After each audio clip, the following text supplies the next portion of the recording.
ทุกคนครับตอนนี้เป็นคืนวันที่ 13 ตุลาคม ปีพุทธศักราช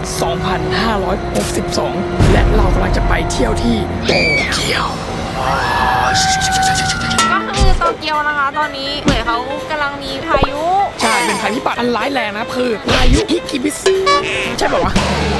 แล้วในวันนี้นะคะ ฉันจดไว้ว่ามันชื่ออะไรมันคือพายุฮากิบิสด้วย วันนี้ที่เราตั้งใจจะไปโตเกียวนะคือผมจะไปช่วยเหลือที่ประเทศญี่ปุ่นนะครับเนื่องจากว่าเขาเกิดภัยพิบัติกันใช่ไหมสมัยนี้คนเราอ่ะหล่อเพอร์เฟกต์อย่างเดียวไม่ได้มันต้องแบบญี่ปุ่นเฮ้ย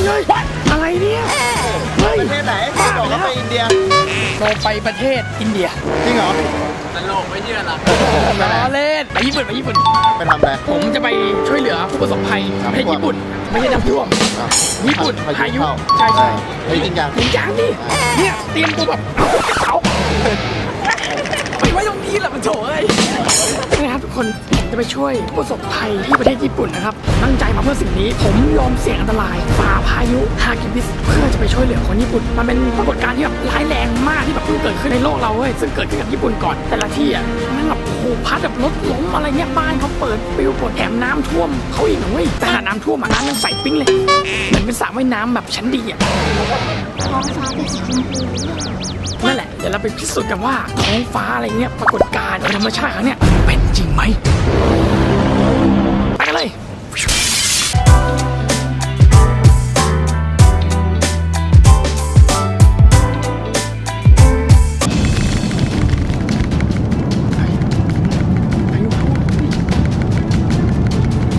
ใช่แล้วจริง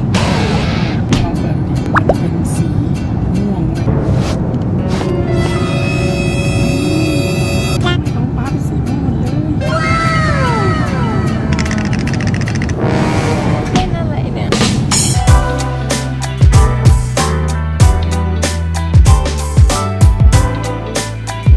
ทุกคนนี่เป็นวันแรกนะคะที่แบบว่าเมื่อวานเนี้ยพายุเพิ่งผ่านไปเองแล้ววันนี้คือเราไปเหยียบญี่ปุ่นเรา ใช่เราจะมาช่วยเหลือผู้ประสบภัยที่ประเทศญี่ปุ่นครับ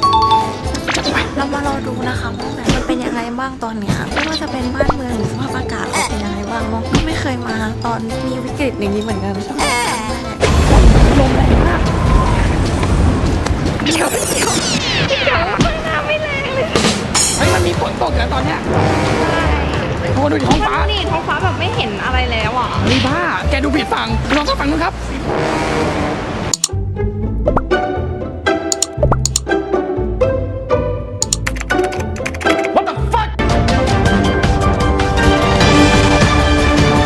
เนี่ยมันก็เป็นสภาพหลังจากที่เพิ่งเกิดพายุฮากิบิสไปหมาดๆนะสภาพเป็นประมาณนี้ก็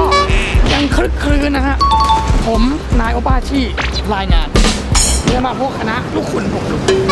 ก็เป็นแบบว่าเป็นบริการผมอะคือจริงๆผมก็ไม่ได้จ้างมาแต่แบบว่าเขาห่วงผมมากครับก็แบบ FC นะเมื่อวันอะ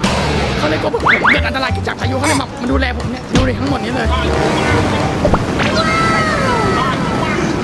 ทำไมมันบ่นหิวเลยวะเนี่ย มันคือแบบมันแบบมีเมฆหนาๆแต่ตอนเราลงมาจากเครื่องเลย ลงจากเครื่องยังสว่างอยู่เลยเนี่ยเพิ่งออกจากตอมอผมมืดแล้วเนี่ย เฮ้ยเป็นอย่างนี้เลยตอนอยู่บนเครื่องแกหลับแกไม่รู้ว่าเด่นหลับอ้าปากปากเหม็นอยู่อย่างนี้เสร็จแล้วคนตอนนี้นะคะชีหลับหรือตื่นก็ไม่รู้กล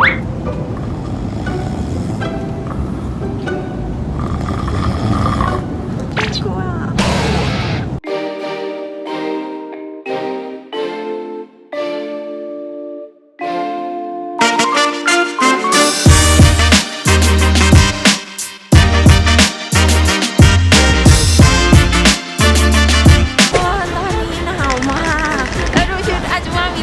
คือใส่มาทำไมอะเหมือนจะกันหนาว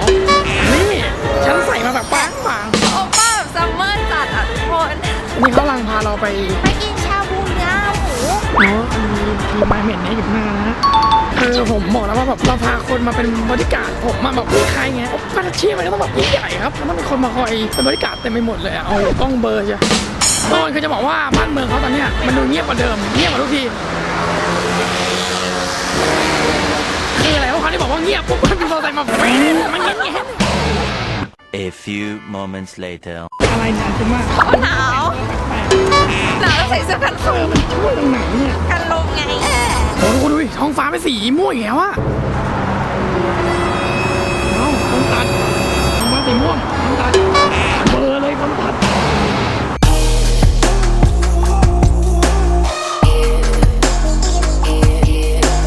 โอ้โหทุกคนคือมันได้อยู่ในห้างคือเงียบมากดูดิแล้วบางร้านปิดด้วยเนี่ย เขายังไม่พร้อมมาเปิดกันเนาะเพราะว่าวันนี้เป็นวันที่แบบว่าหลังจากที่เกิดพายุเลยค่ะ แค่วันเดียวดูดิโอ้โหเงียบคือแบบรถไฟฟ้ายังไม่มีคนจะเดินดูดิดูบรรยากาศดิโอ้โหเจ้าประชาชนเขายังกลัวอยู่เว้ยเขาเลยแบบว่าไม่กล้าออกจากบ้านไงเขายังตุนของอยู่ มาดูผมกับเพื่อนดิเหมือนมีใบไม้มาแปะตรงเนี้ย นี่ครับคนวันนี้เรามากินชาบูก็มาเลี้ยงข้าวทุกคนนะครับวันนี้ดูดิผมเป็นเจ้ามือไง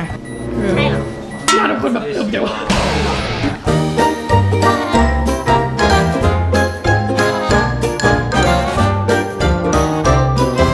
ตอนนี้เรากินแบบชาบูอะ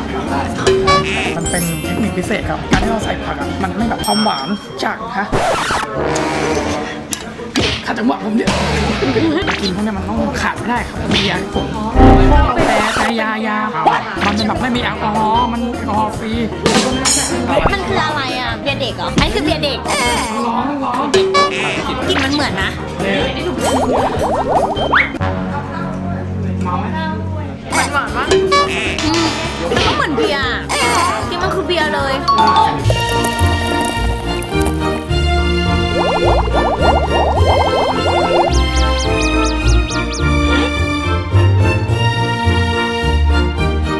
ไม่เกิดอะไรขึ้น อะไรอ่ะ คุณนะครับคุณมีไฟเพิ่มเหรอ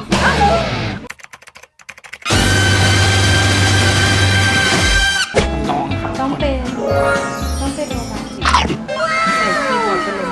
คือใช้ได้เลยเมนูน้อยก็สั่งได้เรื่อยๆจัดไป2 ชั่วโมงม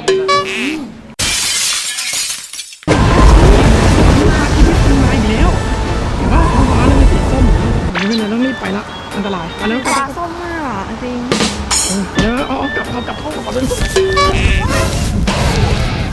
อะไรขึ้นว่า พี่แกใจร้ายมาก ทำไม แกทำอะไรกันทุกอย่างคะแกเอากล้องทุกอย่างมาใส่ในตัวฉันนะ ตอนนี้เรายังไปไหนตรงนี้ไม่ได้นะเพราะว่าฝนตกหนักมากน่าจะเกิดจากพายุฮากิบิสนะฮะ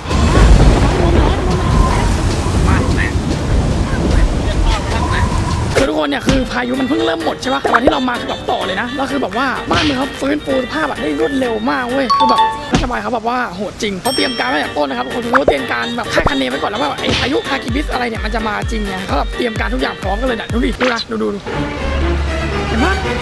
คือแบบมันก็อาจจะดูกลมๆเลอะๆไปหน่อยแต่แบบว่าไม่ดูมันก็ยังดูแบบว่าไม่เหมือนกับประเทศที่แบบว่าโดนอะไรเข้าไปหนักๆใช่ปะมันยังดูดีได้อยู่อ่ะพี่ดูโอ้โหหอมเดี๋ยวผมต้อง หิวอีกเหรอ หิว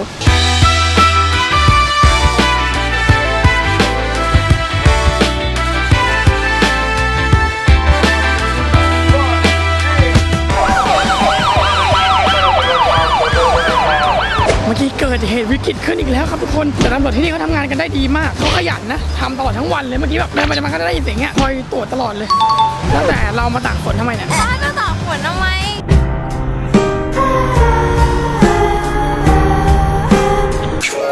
ทุกคนนี่คือสภาพเรียวๆของเราดูหัวดูมากนี่ดูปากดิ ดูดิเปียกหมดเลยคือเงี้ยครับคนคลิปเนี้ยตั้งใจทำมาให้คนเห็นนะครับว่าสภาพเขาอะหลังจากที่แบบเกิดภัยพิบัติแล้วมันเป็นยังไงคือหนึ่งสภาพเป็นยังดีอยู่เขาสามารถรีวิวจัดการงานได้รวดเร็วสองคือตอนนี้ปลอดภัยแล้วมาเที่ยวได้แล้ว3คนค่อนข้างน้อยทำให้แบบว่า ตัวเมืองแล้ว ใช่แล้วก็ร้านค้าก็หลายร้านก็ปิดด้วยก็คือคนก็ยังหวั่นระแวงนะยังกลัวอยู่ว่าจะเกิดขึ้นอีกไหมเขาเลยแบบป้องกันตัวเองไว้ก่อนการไม่ดีกว่าแก้ก็ถูกต้องก็เนี่ยครับคนคือที่ผมบอกว่าเราควรจะช่วยประเทศญี่ปุ่นยังไงอ่ะคือเราควรจะมาเที่ยวและอุดหนุนประเทศเขาเยอะๆครับ นี่คือข้อสรุปของป้าคือการไปช้อปปิ้ง วินไงฉันก็ได้ช็อปแถมประเทศญี่ปุ่นก็ได้เงินจากประเทศเรานักท่องเที่ยวเข้ามาเขาได้เงินเรื่อยเขาได้เงินเขาเรื่อยๆเขามี GDP ที่สูงขึ้นประเทศเขาก็สามารถพัฒนาประเทศต่อได้ด้วยที่เสียหายหนักก็ใช้งบเยอะเพราะฉะนั้นเราควรจะมาช่วยด้วยกันนะครับทุกคนประเทศญี่ปุ่น ป้ามีสาระ อันนี้คือเรื่องจริงคืออย่างเงี้ยผมเรียนเศรษฐศาสตร์มาก็อยากจะใช้ความรู้บ้างนะ โอ้แล้วน่าที่จะใช้ ก็อยากจะให้เห็นใจประเทศเพื่อนบ้านหรือทุกประเทศแหละครับคือทุกที่ไม่มีใครอยากให้มันเกิดภัยพิบัติอย่างนี้ขึ้นเราเลือกไม่ได้อยู่ดีจะเกิดมันก็เกิดเหมือนตอนที่เราน้ำท่วมเราก็เลือกไม่ได้แต่มีสิ่งหนึ่งครับที่คุณช่วยกันได้คือคนอาจจะแบบไม่ต้องบริจาคได้แบบคุณสามารถทำอย่างอื่นได้เยอะแยะอย่างเช่นเนี่ยมาช้อปปิ้งมาช่วยอุดหนุนร้านค้า ไอ้ที่พูดมาใช้ทั้งหมดเลยจ้ะ ไม่ก็เหมือนกับว่าเราก็มาเที่ยวของเราไงเข้าสู่ของตัวเราเอง แต่มันมีเอฟเฟกต์อีกอย่างหนึ่งที่แบบส่งผลดีก็คือช่วยประเทศเขาด้วยครับใครชอบคลิปนี้นะอย่าลืมกด subscribe ผมด้วยกดกระดิ่งตรงนี้กดไลค์แชร์เยอะๆนะครับนานๆผมทำคลิปสาระออกมาบอกเลยมันหาได้เยอะมากเพราะฉะนั้นช่วยกันแชร์ไม่มีเลยนานที่มีปีละครั้งปีละหน เดี๋ยวนี้อาชีพมีสาระหลายยิบแล้วเหรอทุกคน ใช่ครับคือผมเริ่มมารู้ตัวเองว่าพอผมเริ่มโตขึ้นสมอง ว่ามีสาระของโอป้า นั่นแหละช่างมันไปแล้วคิดไม่ออกแล้วลืมเลยตาย I'm touching boy. Mama.